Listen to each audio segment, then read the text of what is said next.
needs and sustainability. Innovation. Developing new technologies and fishing practices that minimize environmental impact. Consumer awareness. Educating consumer about sustainability, seafood choices, and supporting responsible fishing practices. Collaborative management. Involving teachers, scientists, and policymakers in decision-making process. So let's proceed to the aquaculture practices. Aquaculture is also known as aquafarming, and it is the farming of fish, crustaceans, mollusks, and aquatic plants and other organisms. Aquaculture is the controlled cultivation of freshwater and saltwater populations, as opposed to commercial fishing, which includes the collection of wild fish. So, ang aquaculture ay isang proseso na kung saan yung mga isda ay inaalagaan.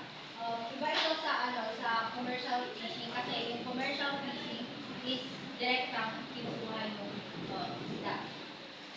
So there are three types of aquaculture: freshwater, marine or mariculture, brackish water aquaculture.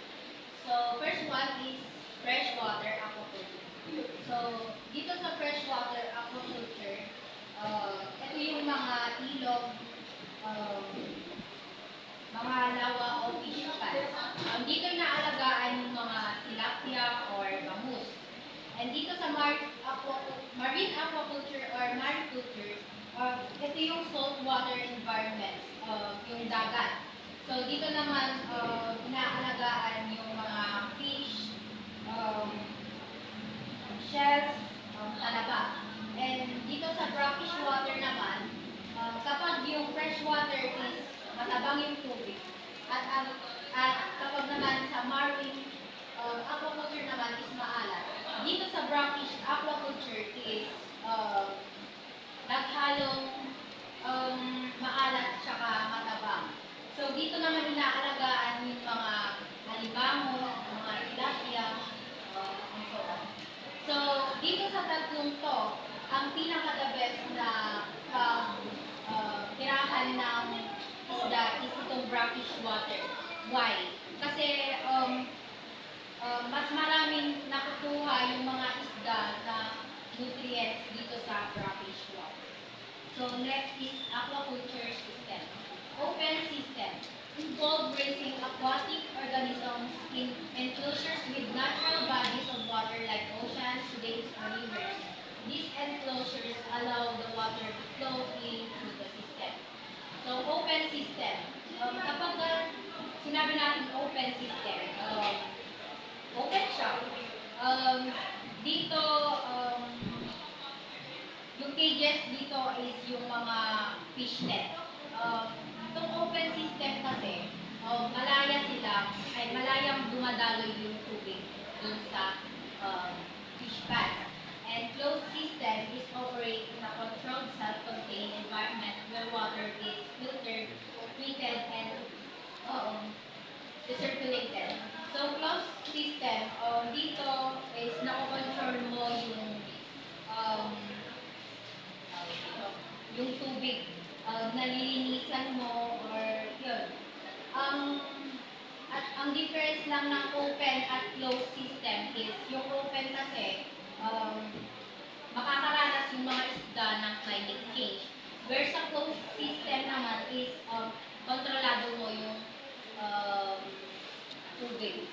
Integrated system. So combine the farming of multiple species from different trophic levels within the same environment where each species contributes to ecological balance.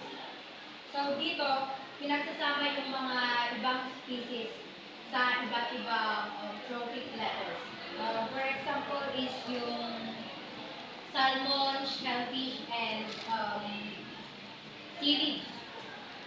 So alam naman natin yung fish is nag-provide ng nutrients sa shellfish and seaweeds. Sa seaweeds naman and shellfish, is sila yung naglilinis ng tirahan nila or dun sa cages nila Kumbaga, give and take lang sila. So, sa sustainable aquaculture practices, there are four native species selection. So, choose fish and aquatic animals that are native to your area. They adapt better and have less impact on the local system. Next is minimizing environmental impact, waste management, of course, to prevent pollution by managing waste properly to avoid harming water and nature. Next is avoiding over-reliance on antibiotics and chemicals. So don't depend too much on antibiotics and chemicals. Use natural methods to keep the fish healthy. So last one is feed management. Reduce the use of fish meal in fish feed and look for more sustainable environment. So aquaculture environmental impact. So there is a positive impact and challenges. First one is the reduced overfishing. So nakakatulong ang aquaculture sa pagbawas ng overfishing kasi um, kumbaga kontrolado mo yung lugar. And kaya hindi na kailangan manghuli ng sobrang dami ng isda mula sa kalikasan. Next is provides economic opportunities for communities. Nagbibigay ito ng mga bagong opportunities sa trabaho at kita para sa lokal na komunidad dahil marami silang pagkakapiraan mula sa aquaculture. So challenges, pollution from excess feed and waste. So maaaring magdulot ng pollution ang sobrang pagkain at dumi mula sa fish farms na pwedeng makasira sa tubig at kalikasan. Next is disease spread in dense farming system. So kapag masyadong dikit-dikit yung mga isda,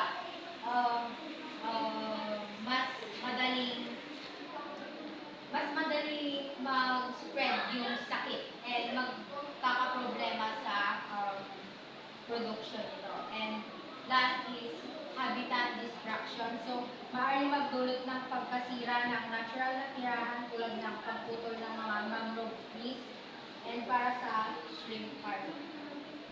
So, aquaculture is important for providing food and economic benefits, especially in coastal areas to keep it successful.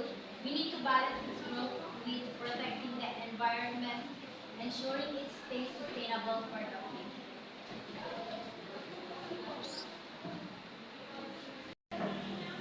Let's proceed to sustainable fishery management. Sustainable fishery management. Sustainable fishery management is a critical approach to preserving fish populations, protecting marine environments, and ensuring long-term socio-economic benefits for communities reliant on fishing. It involves implementing practices that will prevent overfishing and maintain ecological balance, ensuring that future generations can continue to enjoy and benefit from the bounty of our oceans. The core principles of sustainable fishery management are quota system, seasonal closure, habitat protection, bycatch reduction. Quota system, limiting the numbers of fish that can be caught to prevent over-harvesting. An example of quota system is the limit of the amount of catch of species. Fisheries are only given a certain quota that they can catch in a year to prevent overfishing. Seasonal closure, protecting fish during swap zoning to breeding times to ensure successful production. This closure helps allow fish to produce peacefully, resulting in healthier populations in the future. Habitat protection, conserving area essential for fish life cycle, such as breeding grounds and nursery habitats.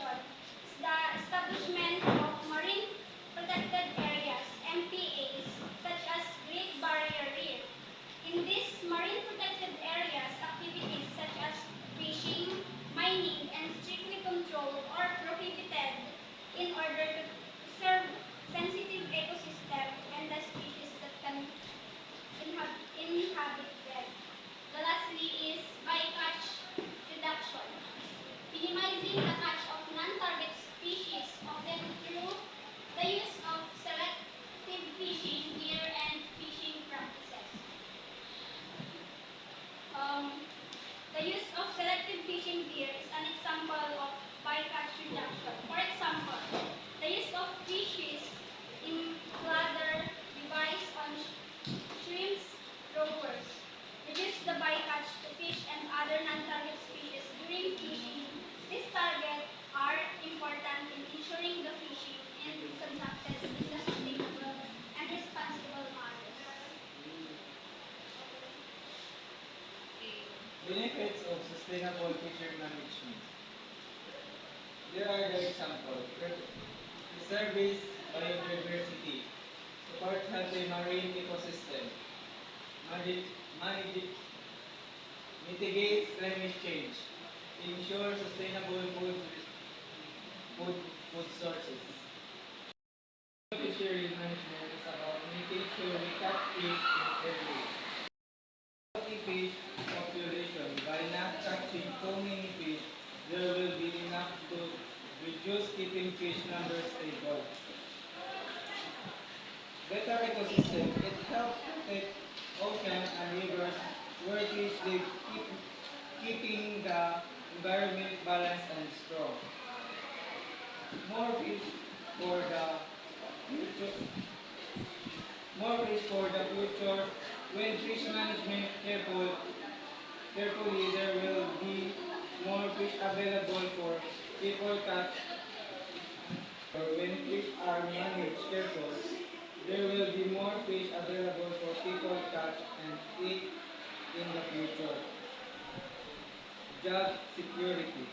Sustainable practices make sure that people who really are fishing for their jobs can continue working without worry about fish runs out.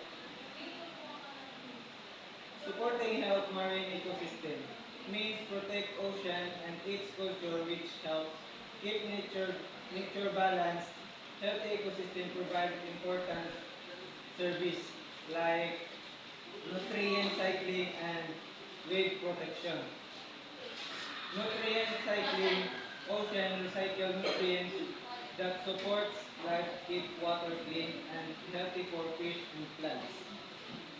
While wave protection, health ecosystems like coral reef and mitigates, protect coastal,